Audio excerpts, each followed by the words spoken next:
23వ కీర్తన నాకు చాలా ఇష్టమైన కీర్తన.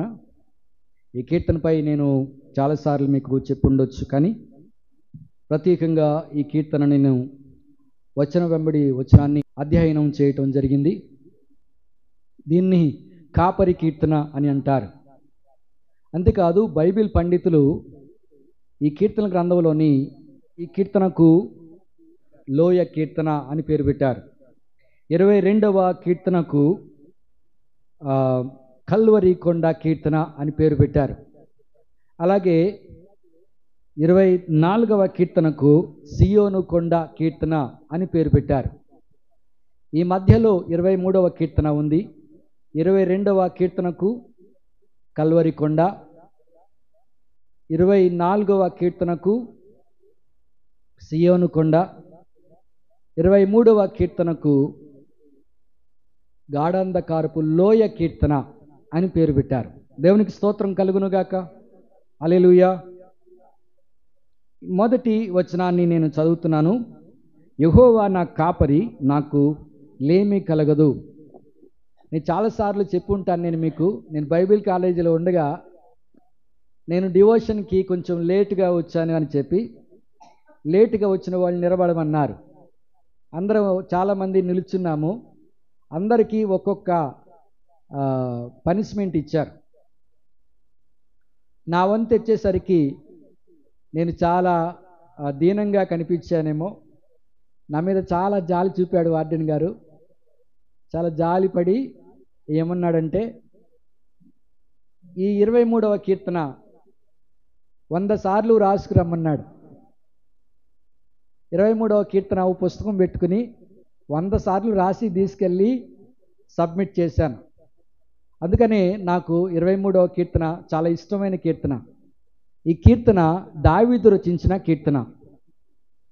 సాధారణంగా ఈ కీర్తన యొక్క పూర్వపురాలు మనము గమనించినట్లయితే, దావీదు చిన్నతనంలో యవ్వన ప్రాయంలో ఉండినప్పుడు, గొర్రెల కాపరిగా దావీదు తన జీవితాన్ని ప్రారంభించినప్పుడు అరణ్యములో గొర్రెలను కాస్తూ ఉంటుండగా అతడు ఈ కీర్తనను రచించాడు. దానికి కారణం ఏమిటంటే, ఒకసారి తోడేలు, ఒకసారి సింహము నోట్లో గొర్రెపిల్ల పడుట చేత అతడు ధైర్యం తెచ్చుకుని ఆ సింహాన్ని ఎదిరించి, ఆ ఎలుగుబంటిని ఎదిరించి గొర్రెపిల్లను కాపాడి తీసుకుని వస్తున్నప్పుడు, దేవుడు నాకు కాపరిగా ఉన్నాడు అని అంటూ యెహోవా నా కాపరి అని కీర్తనను రచించినట్లు పండితులు అభిప్రాయపడ్డారు. దేవునికి స్తోత్రం కలుగునుగాక. యెహోవా నా కాపరి, నాకు లేమి కలుగదు. చాలా అర్థవంతమైనటువంటి కీర్తన.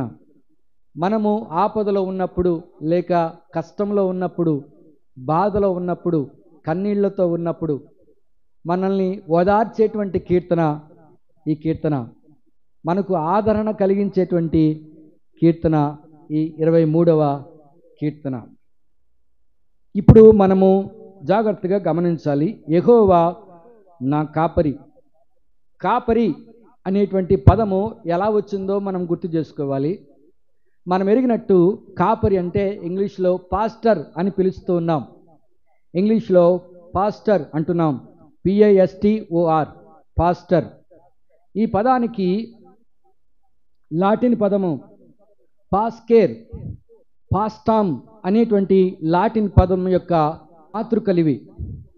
వాటి అక్షరార్థం నుండి ఈ పదం వచ్చింది. సరైనటువంటి అర్థం మేపుట అని అర్థం. ఇకపోతే మనం తెలుగులో చాలామంది పిలుస్తూ ఉంటుంటారు పాదిరి అని. వాడుక భాషలో చాలామంది దైవ సేవకుల్ని పాదిరి అని పిలుస్తారు. పాదిరి అనేటువంటి పదము గ్రీకు పాస్టర్ అనేటువంటి PATER అనేటువంటి పదం నుండి వచ్చింది. పోర్చుగీస్ వారు, ఇటాలియను, లాటిన్ భాషల్లో కూడా ఈ పదం ఉంది. దీన్ని ఆంగ్ల భాషలోకి వచ్చేసరికి ఆంగ్ల భాషలో ఫాదర్, తండ్రి అని పిలిచారు. ఫాదర్ అని పిలిచారు. అంటే మందను మేపే కాపరి తన మందకు తండ్రిలా వ్యవహరించాలని దీని యొక్క తాత్పర్యం. గమనించాల్సిన విషయం, మేపడం అని లేక కాయడం అని పదము దీనిలో అంతర్లీనమై ఉన్నది. మేపడము, కాయడం, కాపాడడం. ఈ పదంలో ఈ పాస్టర్ అనేటువంటి పదం ఉండినట్లుగా మనం చూస్తున్నామంటే గొర్రెల కాపరి, కాపరి అనే పదము ఆ విధంగా వెలువడింది. యేసుక్రీస్తు ప్రభు వారు ఏమన్నారు అనంటే, నేను గొర్రెలకు మంచి కాపరిని, మంచి కాపరి గొర్రెల కొరకు తన ప్రాణం పెట్టును. యోహాను సువార్త 10వ అధ్యాయము 11వ వచనంలో మనం చూస్తాం. యోహాను సువార్త 10వ అధ్యాయము 11వ వచనం చదవండి. నేను గొర్రెలకు మంచి కాపరిని, మంచి కాపరి గొర్రెల కొరకు తన ప్రాణము పెట్టును. విన్నారు కదా, యేసుక్రీస్తు ప్రభు వారు అంటున్నారు, నేను గొర్రెలకు మంచి కాపరిని అని అంటూ ఉన్నారు. యేసు ప్రభు గొర్రెలకు మంచి కాపరి. గొర్రెలంటే ఎవరు? మనము ముందు అధ్యయనాల్లో జ్ఞాపకం చేసుకుందాం. యేసుక్రీస్తు ప్రభు గురించి అపోస్తలులు ఏమన్నారంటే, హెబ్రీ సంఘంతో మాట్లాడుతూ అపోస్తలైన పౌలు హెబ్రీ 13వ అధ్యాయము 20వ వచనాన్ని చూడండి. హెబ్రీ 13వ అధ్యాయము, గొర్రెల గొప్ప కాపరి అయిన యేసు అను మన ప్రభువును నిత్యమైన నిబంధన సంబంధమగు రక్తమును బట్టి మృతుల్లో నుండి లేపిన సమాధానకర్తయగు దేవుడు యేసుక్రీస్తు ద్వారా తన దృష్టికి అనుకూలమైన దానిని మనలో జరిగించుచు ప్రతి మంచి విషయంలోనూ తన చిత్త ప్రకారము చేయుటకు మిమ్మును సిద్ధపరచునుగాక. యేసుక్రీస్తుకు యుగ యుగములకు మహిమ కలుగునుగాక. ఆమెన్. పౌలు గారు ఏమంటున్నాడో చూడండి. యేసుక్రీస్తు ప్రభు వారి గురించి, గొర్రెల గొప్ప కాపరి అయిన యేసు. యేసు ప్రభు అన్నారు, మంచి కాపరి గొర్రెల కొరకు తన ప్రాణము పెట్టును. మనందరి కొరకు తన ప్రాణం పెట్టాడు. మన కొరకు ఆయన ప్రాణం పెట్టి ఉండకపోయినట్లయితే, మన కొరకు ఆయన బలిదానముగా అర్పించబడకపోయినట్లయితే మనకు పాపక్షమాపణ దొరికి ఉండేది కాదు, మనం రక్షించబడే వాళ్ళం కాదు. ఆయన మాట ఇచ్చి నెరవేర్చాడు. ఆయన మరణించాడు మనందరి కొరకు, మనకు పాపక్షమాపణను ప్రసాదించాడు, మనలను పరిశుద్ధులుగా చేశాడు. అందుకనే పౌలు గారు ఏమంటున్నాడంటే, గొర్రెల గొప్ప కాపరి అయిన యేసు అను మన ప్రభువును నిత్యమైన నిబంధన సంబంధమగు రక్తమును బట్టి మృతుల్లో నుండి లేపిన సమాధానకర్తయగు దేవుడు యేసుక్రీస్తు ద్వారా తన దృష్టికి అనుకూలమైన దానిని మనలో జరిగించుచు ప్రతి మంచి విషయంలోనూ తన చిత్త ప్రకారము చేయుటకు మిమ్మును సిద్ధపరచునుగాక. విన్నారు కదా, మన ప్రభువు ద్వారా ఈ ఆశీర్వాదాలు మనకు సంక్రమించాయి. నిబంధన సంబంధమైన రక్తమును బట్టి మన దేవుడు, మన ప్రభువు మృతుల్లో నుండి లేచినవాడు, మృతుల్లో నుండి సజీవుడైన వాడు. మనం మరణానికి పాత్రులమై ఉన్నాం.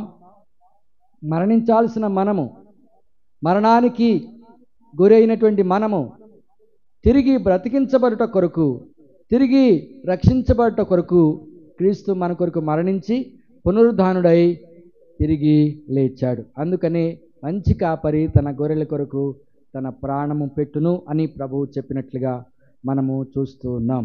పేతురు గారు ఏమంటున్నారో చూడండి. పేతురు రాసినటువంటి మొదటి పత్రిక 5వ అధ్యాయము 4వ వచనాన్ని చూసినట్లయితే, ప్రధాన కాపరి ప్రత్యక్షమైనప్పుడు మీరు వాడబారని మహిమ కిరీటము పొందుదురు.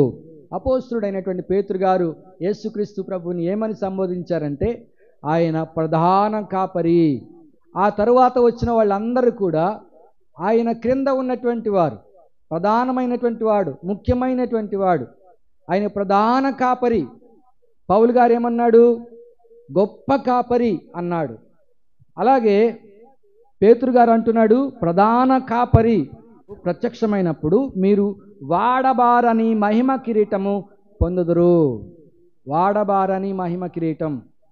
దేవుడు మనకు బహుమానాలు ఇవ్వబోతున్నాడు. ఆ యొక్క క్రీస్తు ప్రభు వారి యొక్క పెండ్లి విందులో మనం పాల్గొన్నప్పుడు ఆ విందులో మనకిచ్చేటువంటి బహుమానము వాడబారని మహిమ కిరీటం.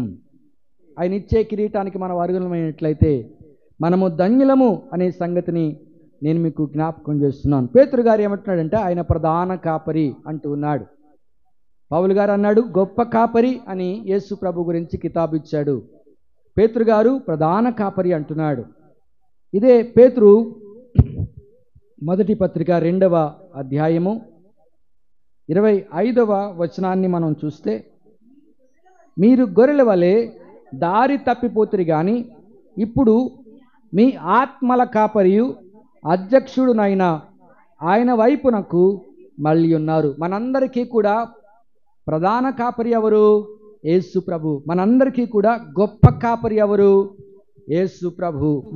మన ఆత్మల కాపరి అని వాక్యం అంటుంది. మన ఆత్మల రక్షణకు, మన ఆత్మలు దేవుని దగ్గరికి చేర్చడం కొరకు ఆయన ఆత్మల కాపరి అని మనం చూస్తున్నాం. ఆత్మల కాపరిగా మనకున్నాడు ఆయన. దేవుని నామానికి స్తోత్రం కలుగునుగాక. మన ఆత్మను మన ప్రభువుకి అప్పగించాలి. ఎందరూ దేవుని ఆత్మ చేత నడిపించబడుదురో వారు దేవుని కుమారులయ్యుందురు అని వాక్యం అంటుంది. కాబట్టి మనము దేవుని ఆత్మ చేత నడిపించబడాలి. దేవుని ఆత్మ ద్వారా మనము బలపరచబడాలి. యేసు ప్రభు ఏమంటారంటే, నా గొర్రెలు నా స్వరం వినును, అవి నన్ను వెంబడించును అని యేసు ప్రభు అంటారు. యేసుక్రీస్తు ప్రభువుని ఆయన్ని మనము కాపరిగా పెట్టుకోవాలి. ఆ కాపరి అడుగుజాడల్లో మనం నడవాలి. యెహోవా నాకు కాపరి, యెహోవా నా కాపరి అని వాక్యంలో మనం చూస్తున్నాం. కీర్తన గ్రంథము 28వ కీర్తన చూడండి, 9వ వచనాన్ని. కీర్తనలు 28, 9వ వచనం. నీ జనులను రక్షింపుము, నీ స్వాస్థ్యమును ఆశీర్వదింపుము, వారికి కాపరివై నిత్యము వారిని ఉద్ధరించుము. నీ జనులను రక్షించుము. 8వ మాటలో 8వ వాక్యంలో మనం చూసినట్లయితే, యెహోవా తన జనులకు ఆశ్రయము, ఆయన తన అభిషక్తునికి రక్షణ దుర్గము. యేసుక్రీస్తు ప్రభు వారు ఎవరు? అభిషక్తుడు. క్రీస్తు అంటే అర్థం ఏమిటంటే అభిషక్తుడు అని అర్థం. మనకు కాపరిగా ఉండడానికి, మనల్ని రక్షించడానికి ఆయన అభిషేకించబడ్డాడు అని మనం చూస్తూ ఉన్నాం. ఇప్పుడు కీర్తనకారుడు ఏమంటున్నాడు అంటే, దేవా నీ జనులను రక్షించుము, నీ స్వాస్థ్యమును ఆశీర్వదించుము, వారికి కాపరివై నిత్యము వారిని ఉద్ధరించుము అంటూ ఉన్నాడు. మన ప్రభు యొక్క కాపరత్వమునకు మనం వెళ్ళాలి. కాపరి కిందకు మనం వెళ్ళాలి. ఆయన మనకు కాపరిగా ఉన్నాడా? అయితే ఆయన ఏం చేస్తారనంటే మనల్ని రక్షిస్తారు. ఆయన స్వాస్థ్యంగా, స్వకీయ జనాంగంగా ఆయన మనల్ని చేసుకున్నారు. రాజులను, యాజకులను ఆయన సొత్తైన ప్రజలుగా ఆయన మనలను చేసుకున్నట్లుగా మనం చూస్తున్నాం. ఆయన స్వాస్థ్యాన్ని ఏం చేస్తారు? ఆశీర్వదిస్తారు. నీ జనులను రక్షించము, నీ స్వాస్థ్యమును ఆశీర్వదింపము, వారికి కాపరివై నిత్యము వారిని ఉద్ధరించుము అని వాక్యంలో మనం చూస్తూ ఉన్నాం. యేసుక్రీస్తు ప్రభువారు ఆయన చెప్పారు. యోహాను సువార్త 10వ అధ్యాయము 27వ వచనాన్ని మీరు చూడండి. యోహాను సువార్త 10వ అధ్యాయము 27వ వచనం.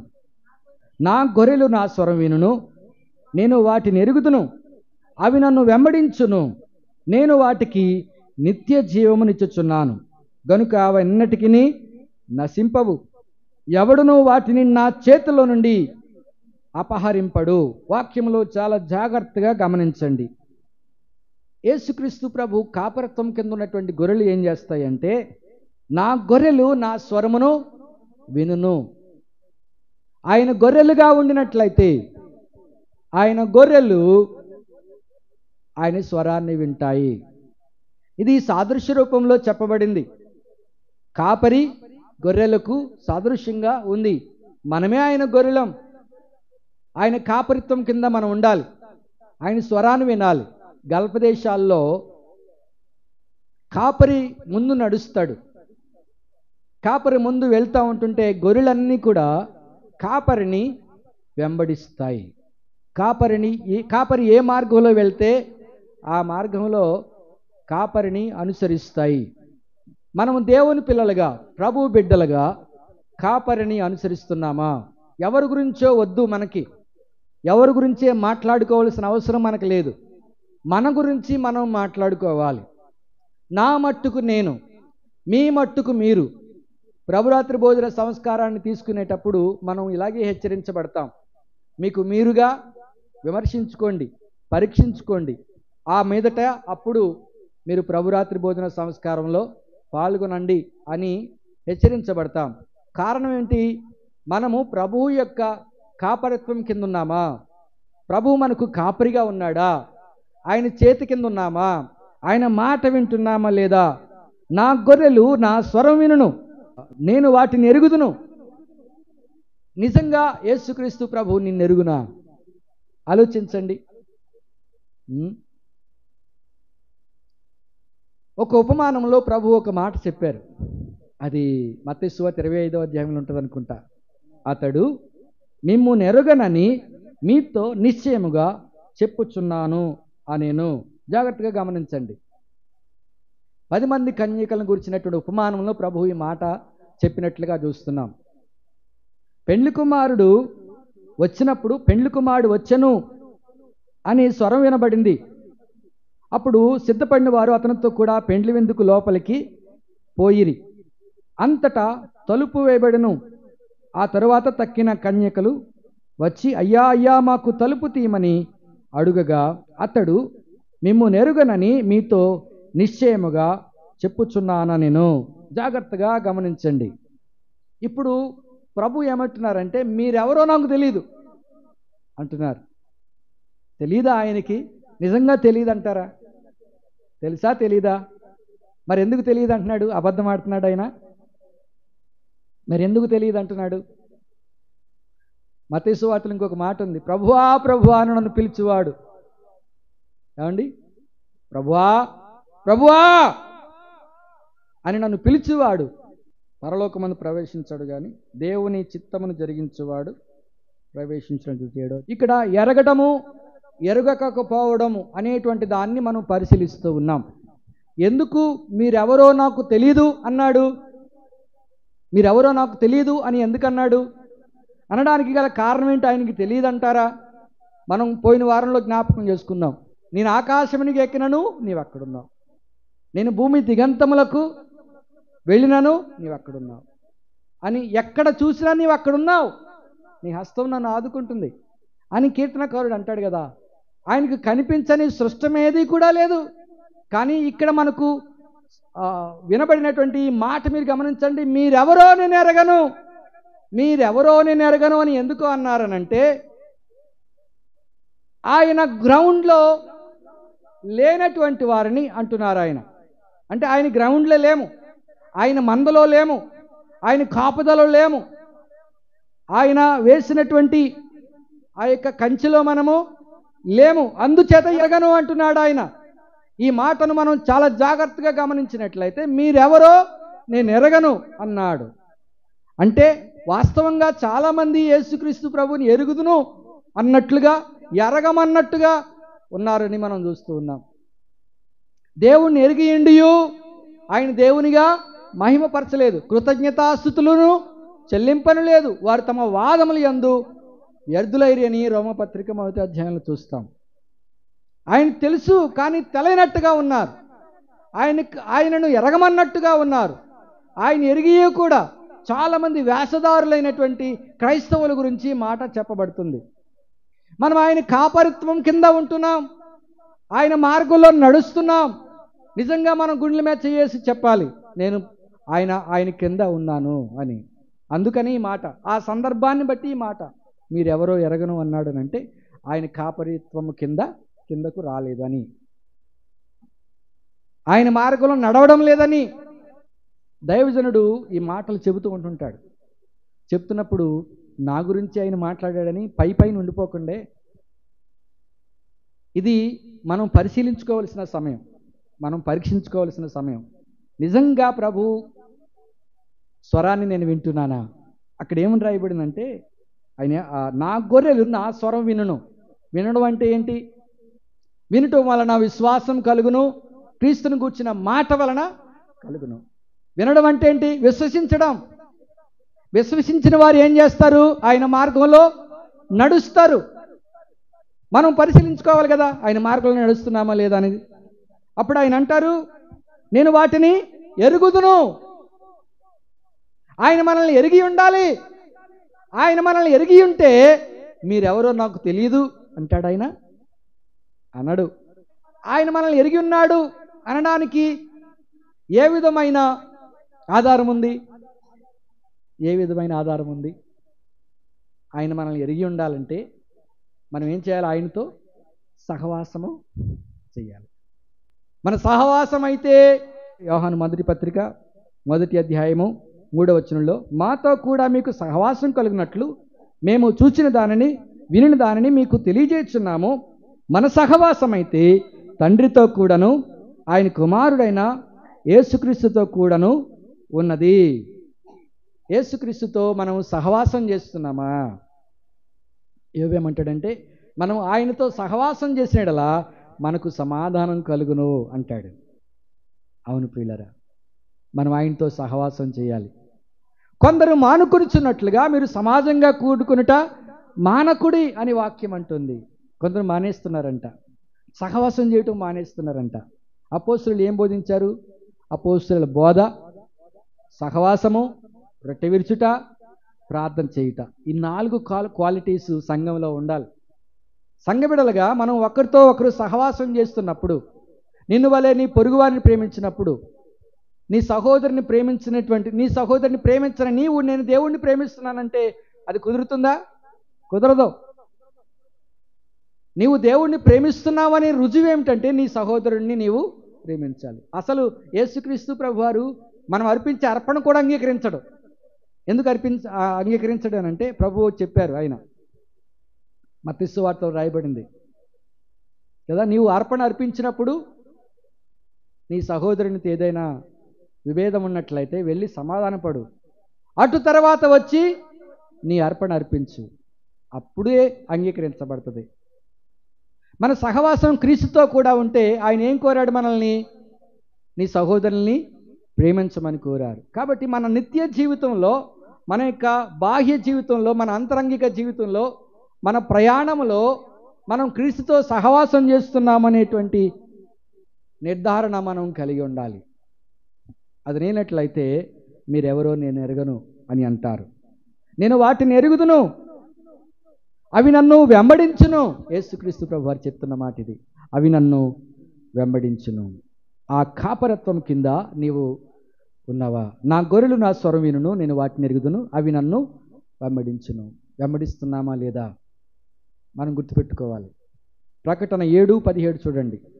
ఏలయనగా సింహాసన మధ్యమందుండు గొర్రెపిల్ల వారికి కాపరి అయి జీవజలముల బుగ్గల యొద్దకు వారిని నడిపించును.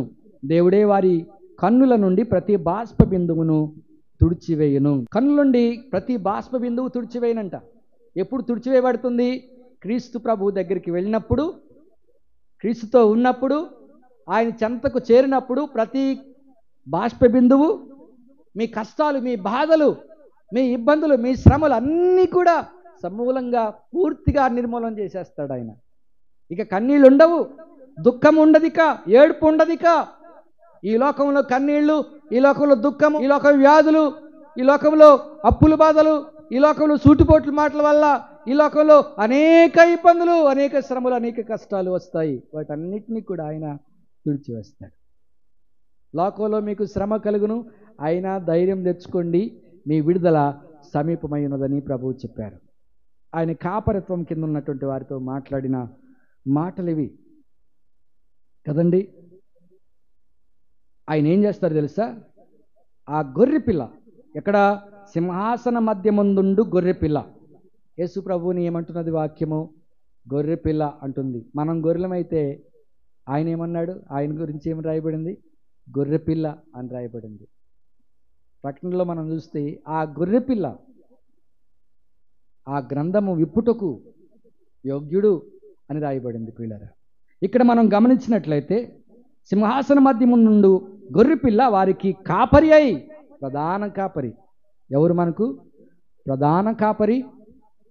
గొర్రెల గొప్ప కాపరి. పేతురు అంటున్నాడు ఆత్మల కాపరి అంటూ ఉన్నాడు.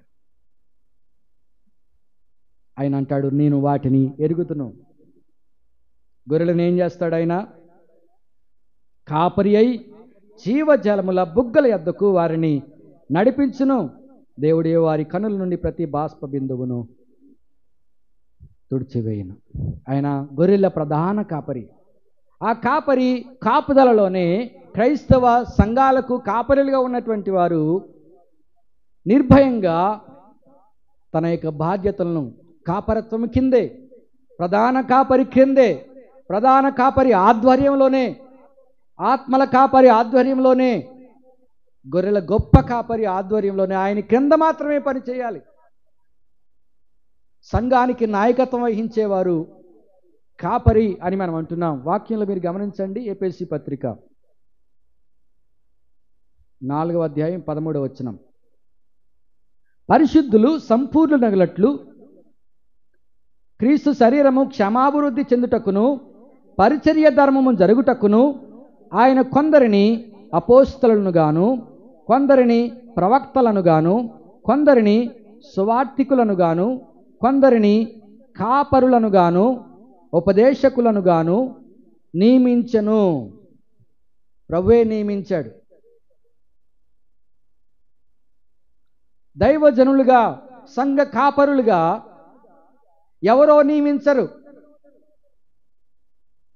కేవలము దేవుడే నన్ను పిలిచాడు, దేవుడే నన్ను అభిషేకించాడు. తిమోతి గారు నన్ను ఒక సేవకునిగా నడిపించాడు. ఆయన ఆ బాధ్యతను ఆయనకు దేవుడు అప్పగించాడు.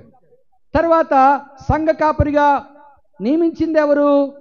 దేవుడే. ఇక్కడ ఏమని రాయబడిందనంటే కొందరిని కాపరులుగాను ఉపదేశకులను గాను నియమించెను. ఎవరు నియమించారు? ప్రభువు అని వాక్యంలో మనం చూస్తున్నాం. ఎందుకు నియమించాడు? ఎందుకు ప్రభువు ఈ నియమాన్ని పెట్టాడు అని అంటే క్రీస్తు శరీరం. క్రీస్తు శరీరం అంటే ఎవరు? సంఘము.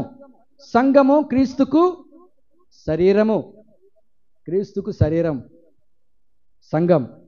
అంటే మనము సంఘమైనటువంటి మనము క్షమాభివృద్ధి చెందుటకు, పరిచర్య ధర్మం జరుగుటకు కొందరిని అపోస్తలులను గాను, కొందరిని ప్రవక్తలను గాను, కొందరిని సువార్తికులను గాను, కొందరిని కాపరులను గాను, ఉపదేశకులను గాను నియమించను. ప్రభువు చేత నియమించబడ్డాం. దేవుడు మనలను ఆ విధంగా నియమించాడు. ఎందుకు? సంఘము క్షేమాభివృద్ధి చెందుటకు అని వాక్యము చాలా స్పష్టంగా చెబుతుంది. ఇవన్నీ ఎవరి ద్వారా నియమించబడ్డాయి? ప్రసంగి అంటున్నాడు 12వ అధ్యాయం 11వ వచనం చూడండి. ప్రసంగి 12:11 వచనం. జ్ఞానులు చెప్పు మాటలు ములుకొలల వలెను చక్కగా కూర్చబడి బిగగొట్టబడిన మేకుల వలెను ఉన్నవి. అవి ఒక్క కాపరి వలన అంగీకరింపబడినట్టున్నవి. ఈ మాట గమనించండి ప్రియులారా. ఒక్క కాపరి వలన. ఇందులో భేదాభిప్రాయాలు లేవు, ఇందులో తారతమ్యాలు లేవు. ఇవన్నీ కూడా ఒక్క కాపరి వలనే అంగీకరించబడ్డాయి. ఆయన మాటలే. మనందరం వింటున్నది ఎవరి మాటలు? క్రీస్తు ప్రభు మాటలు, దేవుని మాటలు మనం వింటున్నాం. ఒక్క కాపరి వలన అంగీకరించబడినట్టున్నవి అని వాక్యంలో మనము చూడగలుగుతున్నాం. కాబట్టి ప్రభువు చేత మనం నియమించబడ్డాం. ప్రభు మార్గంలో మనం నమ్మకంగా నడిపించబడాల్సినటువంటి అవసరము మనకుంది. ఒకవేళ ప్రభు కాపరత్వం కింద మనం ఉండకపోయినట్లయితే, ప్రభు చిత్తానుసారంగా ఉండకపోయినట్లయితే కొంతమంది ఏం చేస్తున్నారంటే సొంత మార్గంలో వెళ్తున్నారు. సొంత మార్గం ఎలా ఉంటుంది? మీరు చూసినట్లయితే తిమోతికి రాసినటువంటి 2వ పత్రిక 4వ అధ్యాయము 3వ వచనం. ఎందుకనగా జనులు హితబోధను సహింపక దురద చెవులు గలవారై తమ స్వకీయ దురాశలకు అనుకూలమైన బోధకులను తమ కొరకు పోగు చేసుకుని సత్యమునకు చెవినియక కల్పనా కథల వైపునకు తిరుగు కాలము వచ్చును. కల్పనా కథలు, కొంతమంది కల్పనా కథలు చెబుతారు. ఏమని చెప్తారు? దేవుని వాక్యంలో లేకపోయినా, దేవుని వాక్యం ఆదేశించకపోయినా, రాత్రి కలలో దర్శనంలో దేవుడు నాతో మాట్లాడాడు, మీ ఇంటికి వెళ్ళమన్నాడు, లేకపోతే అది చేయమన్నాడు, ఇది చేయమన్నాడు అని చెప్తారు. కల్పనా కథలు కల్పించి చెబుతారు. వాక్యం అంగీకరించాలి. ఒక దైవజనుడు ఒక మాట చెప్పాడనంటే దానికి బలమైనటువంటి అంగీకారం ఉండాలి. ఇందాక మనం చదువుకున్నాం కదా, ఒక్క కాపరి వలన అంగీకరించబడినని. అది హితబోధ. హితబోధకు వ్యతిరేకంగా ఏది మాట్లాడినా, ఎవరు మాట్లాడినా అది అంగీకరించడానికి వీల్లేదు. వాక్యానికి విరుద్ధం. అది వాక్యములు సమర్థించాలి. ఒక దైవజనుడు ఒక సందేశాన్ని ఇచ్చాడంటే వాక్యం అంగీకరించాలి. అది వాక్యం అంగీకరించకుండా సొంతంగా మాట్లాడేస్తే, దేవుడు నాతో మాట్లాడానని చెప్తే అది ఉపయోగం కాదు. అందుకని నేను డినామినేషన్లు వచ్చాయి. యెహోవా సాక్షులు అనేటువంటి గుంపు ఉంది. యెహోవా సాక్షులు ఏమంటారంటే, మనం వాక్యాన్ని పరిశీలిద్దాం. దేవుని వాక్యం అంటే చాలా ఇష్టం చాలామందికి. నిజమే, ఈ పదం ఫస్ట్ వాడతారు వాళ్ళ లోపల క్రూరత్వం ఉంది, వాళ్ళ లోపల సైతాన్ ఉన్నాడు. యెహోవా గురించి వాళ్ళు ప్రారంభిస్తారు. దేవుని వాక్యం పరిశీలిద్దామని వాక్యం చెప్పుకుంటూ వచ్చి వారు బుట్టలో పడిపోయిన తర్వాత యేసు ప్రభు దేవుడు కాదని చెప్తారు. చాలా భయంకరం. జాగ్రత్తగా గమనించండి పిల్లలు. యేసు ప్రభు దేవుడు కాదన్న వాళ్ళని అసలు మీ ఇంటికి రానివద్దు. ఎందుకంటే వాక్యంలో చాలా స్పష్టంగా రాయబడింది. యోహాను రాసినటువంటి 2వ పత్రిక 10వ వచనంలో చూస్తే, ఈ బోధన తేక మీ యొద్దకు వచ్చినడల మీ ఇంటికి రానివద్దు. అసలు శుభమని వానితో అసలు చెప్పొద్దు. మీరు ప్రైజ్ రాడండి అంటారు కదా, శుభాలండి అంటారు కదా, వందనాలండి అంటారు కదా, ఆ మాట కూడా మీరు చెప్పొద్దు. అసలు శుభమని వారితో చెప్పువాడు వాని దుష్టక్రియల్లో పాలివాడగును. విన్నారా? ఈ బాధ ఒక్కసారి అప్పగించబడింది మనకి. ఒక్కసారి అప్పగించబడినటువంటి బోధ నిమిత్తం మీరు పోరాడవలనని మిమ్మల్ని వేడుకొనిచున్నాను అని చెప్పేసి వాక్యంలో రాయబడింది. ఒక్కసారి అప్పగించబడినటువంటి బోధ ఇది. దేవుడు దాన్ని మార్చడు. అప్పుడు ఒకలాగా ఇప్పుడు ఒకలాగా చెప్పడు. ఆయన చెప్పాడంటే అది జ్ఞానులు చెప్పిన మాటలంట. మేకు గోడకు ఎలా దిగ్గొట్టినట్టు ఉంటుందో అలా ఉంటుందంట. అవి స్థిరపరచబడ్డాయి. నీ మాటలు స్థిరంగా ఉన్నాయి అని వాక్యంలో మనం చూడగలుగుతాం. తిమోతికి రాసిన 2వ పత్రిక 2వ అధ్యాయము 19వ వచనం, అయినను దేవుని యొక్క స్థిరమైన పునాది నిలకడగా ఉన్నది, ప్రభువు తన వారిని ఎరుగును అనునదియు, ప్రభువు నామము ఒప్పుకొని ప్రతివాడును దుర్నీతులను తొలగిపోవాలననియు దానికి ముద్రగా ఉంది. స్థిరమైంది. ఇది స్థిరపరచబడింది. దేవుని యొక్క స్థిరమైన పునాది. ఈ బండ మీద నా సంఘమును కట్టుదును అని ప్రభువు పేతురు గారితో చెప్పారు. అది స్థిరపరచబడింది. ఇంకా వేటితోనూ కట్టడానికి వీల్లేదు. యేసు మంచి గొర్రెల కాపరి కాడు కానీ యేసు గొర్రెలకు మంచి కాపరి. చాలాసేపు చెప్పాల్సి వచ్చిందే మీకు. ఈ 2 పదాలకి మధ్య ఉన్న తేడా ఏంటి? మనల్ని మంచి గొర్రెలు అని ట్యూన్ చేసుకోలేదు. మనల్ని అర్థమైందా మీకు? మనం మంచి వాళ్ళమని కాదు. అందుకనే పౌలు గారు అంటాడు, మనం ఇంకనూ పాపులమై ఉండగా పాపులను రక్షించుటకు క్రీస్తు యేసు లోకమునకు వచ్చెను. జక్కయ్య మంచోడా? అందరూ చెడ్డోడు అంటున్నారే. మంచోడు అని ఇంటికి వెళ్తున్నాడు ఆయన? లేదు. ఆయన కాన్సెప్ట్ ఏంటి? పాపులను రక్షించుటకు కదా, నశించిన దానిని వెతికి రక్షించుటకు మనిషి కుమారుడు ఈ లోకమునకు వచ్చాను అని అనుంది కదా. ఎందుకు వచ్చాడు ఆయన? నశించిపోయిన జక్కయ్యను, దేవునికి రోధమైపోయిన జక్కయ్యను, పాపి అయిన జక్కయ్యను పాపమును విడిపించడానికి యేసయ్య వచ్చాడు. ఇప్పుడు మీరు గమనించండి, యేసు ప్రభు మంచి గొర్రెల కాపరి కాడు, గొర్రెలకు మంచి కాపరి. అర్థమైందా మీకు? అంటే ఆయన కాపరత్వం కింద వెళ్ళినప్పుడు ఆయన మాట వింటాం. ఆయన కాపరత్వం కిందకి మనం వెళ్ళినప్పుడు ఆయన మనల్ని ఎరుగును, మనము ఆయనను ఎరుగుదాము. ఆయన కాపరత్వం కిందకి వెళ్ళినప్పుడు ఆయన ఎదిరించము, ఆయనను వెంబడిస్తాము. ఇది మన యొక్క మొదటి వచనంలో ఉన్నటువంటి అంతరార్థాన్ని నేను మీకు జ్ఞాపకం చేస్తున్నాను ప్రియులారా. జనులు హితబోధన సహింపక దురద చెవులు గలవారై, ఇన్ఫెక్షన్ వచ్చింది చెవులకి, వారి సొంత ఆలోచన కదా, హితబోధన అంగీకరించరంట, హితబోధన సహించరట, దురద చెవులు గలవారై. ఏమండి, కల్పనా కథల వైపుకు తిరుగు కాలము వచ్చును. పాస్టర్ గారు ఏది చెప్తే అదే నమ్మేస్తారు. కాదు, వాక్యం చదవండి, వాక్యాన్ని అంగీకరించండి. వాక్యంలో ఉంటేనే, వాక్యంలో ఉన్నదాన్ని, అది ఆ వాక్యంలో ఉన్నది సరిగ్గా ఆయన బోధిస్తున్నాడా లేదనేది కూడా మీరు గమనించండి. హితబోధన సహించాలి.